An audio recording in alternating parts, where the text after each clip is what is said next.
Yeah. Yeah, there was a reason why Corey was in the squad in game 2. He's been impressive through the first half of the season and built some really good habits in his game. You can tell when players have a great off season, and Corey's one of those guys. Built a great base to his fitness levels. Regularly plays 70 minutes straight for the Raiders, and Ricky Stewart, the coaching staff, have done a great job with the development of Corey, and no one more impactful than himself. Corey's knuckled down, focused on his footy and focused on what's important in his footy, and you see that regularly every week. So it's the reason why Corey's earned the opportunity to play for Queensland.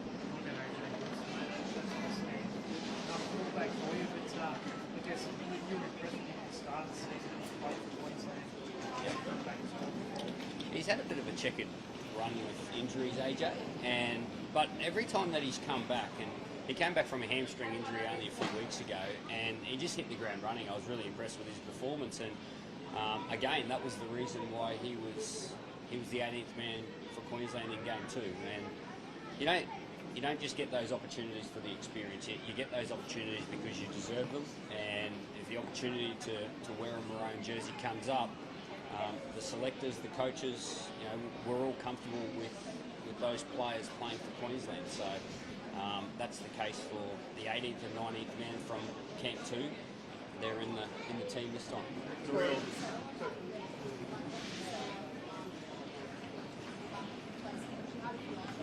Yep.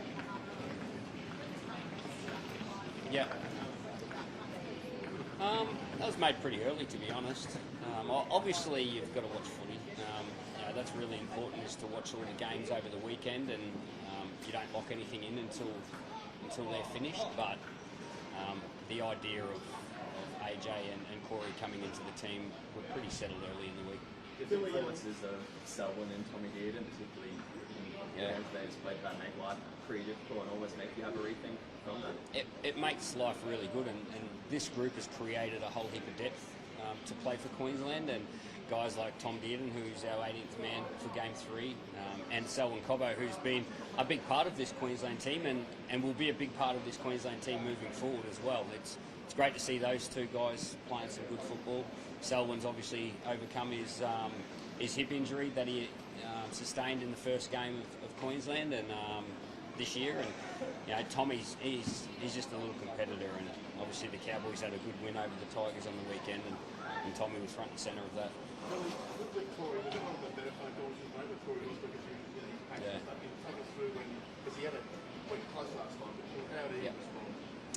Yeah, they're good. They're really enjoyable phone calls. Obviously, I've had the pleasure to make a few phone calls to allow people to know that they're going to debut for Queensland, and they're great. But with those good phone calls, there's some tough ones too. I had to call Selwyn Cobbo and let him know that he was going to be playing for Queensland in this third game. And the good ones are really good, and the tough ones are tough. But that just comes with the territory. Yeah, he was really excited. He was excited to be in the squad for Game 2. And you can see the enthusiasm through the whole 10-day preparation leading into that second game. And you look at that and you go, geez, I'd love to give that guy an opportunity when it arises, and that opportunity is here now. And Thomas Flegler got that opportunity after being in camp for 3 games last year. He played 2 games and was an instrumental part of what Queensland were about this year. And now Corey gets an opportunity to take over from Thomas Flegler.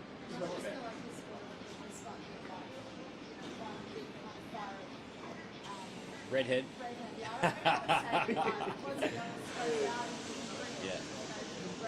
Yeah.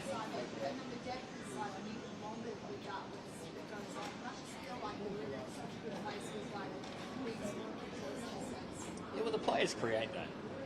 They create the want to be a part of this team, and they do that through their actions. And Corey Horsburgh was a guy that was, I don't like using the term on the radar because I watch every Queenslander, but he certainly makes you take notice of his performances, and the things that I look for are the habits that Corey has created in his game. So he's a little bit different to Thomas Flegler, so he'll play a slightly different style of footy, but we want Corey Horsburgh to be Corey Horsburgh.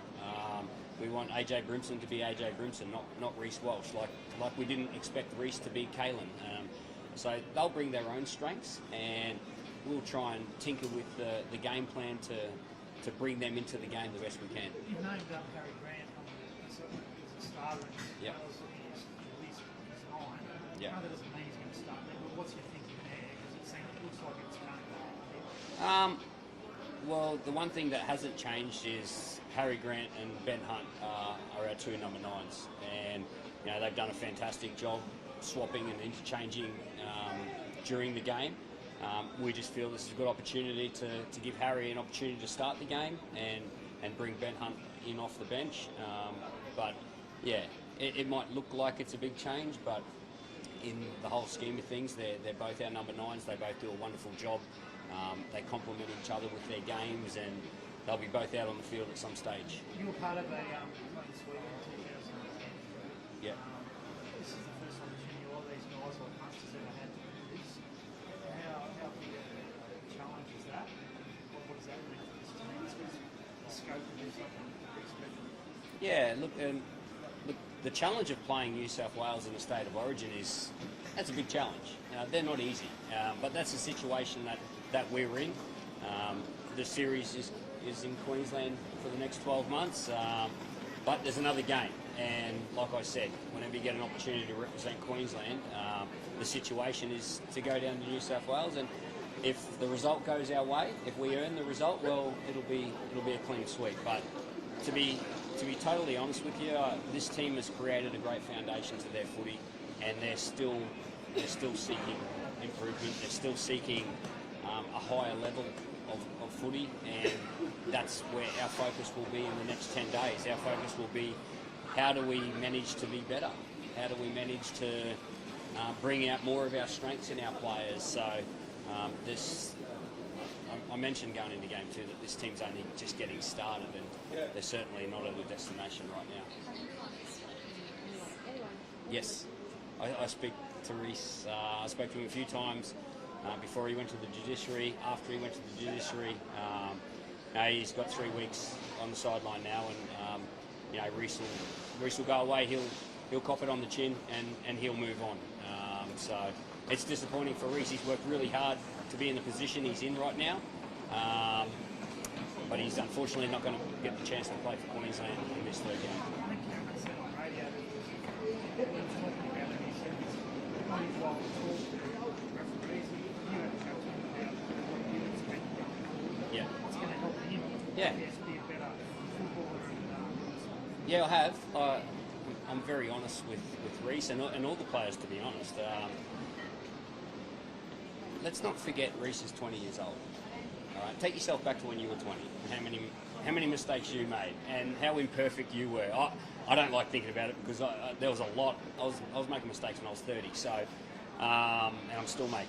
But sometimes we forget that when young players come into the game and they play to such a high standard that we forget how young they are, and they've still got development left in them.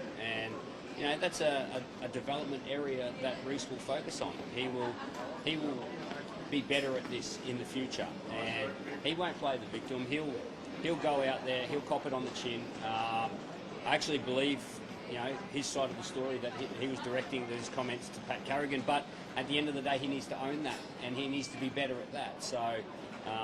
He won't play the victim. He'll go and be better at this area of his game, and he'll get a chance to play for Queensland again. There's nothing short of that. AJ went through a pretty significant, horrific tragedy over the off-season. How much of a credit has his form been this year to get through that? Yeah, he's had some hurdles to overcome throughout his whole career. Obviously, that's an off-field one that's pretty personal to him. But even on-field, the injuries that he's overcome to put himself in a position to play for Queensland again, he's done a great job. It's not easy to be involved at this level, and you've got to work really hard. You've got to do a lot of hours and commitment and sacrifice away from your club, away from the training field, and AJ's obviously done that. So I'm really excited for him. He's earned this opportunity to play for Queensland in his preferred position, and like I said, we'll build a game to try and bring AJ into the game as best we can. Given how good Reece has been this year and how good Kalen was last year, is AJ, I guess, a stopgap option, or is there actually a chance for him here to sort of say for the years to come he's the number one? Well, we don't look at it like that. I don't look at it like a fill-in or he's here for the next 10 years. It's you play for Queensland, you're playing for Queensland because you deserve it in that moment, and that's what AJ has at the moment. Reece got an opportunity because of Kalen's situation. He deserved it because of his actions on the field, and AJ is deserving it because of the actions he's putting out for the Gold Coast Titans. And I don't look at it down the track, not even about next year. This is about Game 3. This is the best team for Queensland right now that we feel, and we'll be preparing the best we can to play our best football on Wednesday week. What do you make of Cody Walker coming into the team? Well, I know you don't. Yeah. And that's a great field for him. He gets a good Yeah. age, playing great footy. How does that change the way they might play if he's coming to someone like He's a great player. He's a great player, and they'll play to their strengths. I've got no doubt about that. And, Cody Walker's worked really hard to get another opportunity to play State of Origin. So, New South Wales should be really excited about their team. They've got a great team, and this is the team that Brad Fittler feels that can go out there and perform the best for their state. We'll do our due diligence in terms of the preparation against the opposition, but first and foremost, it's about our game. We've got to bring our game.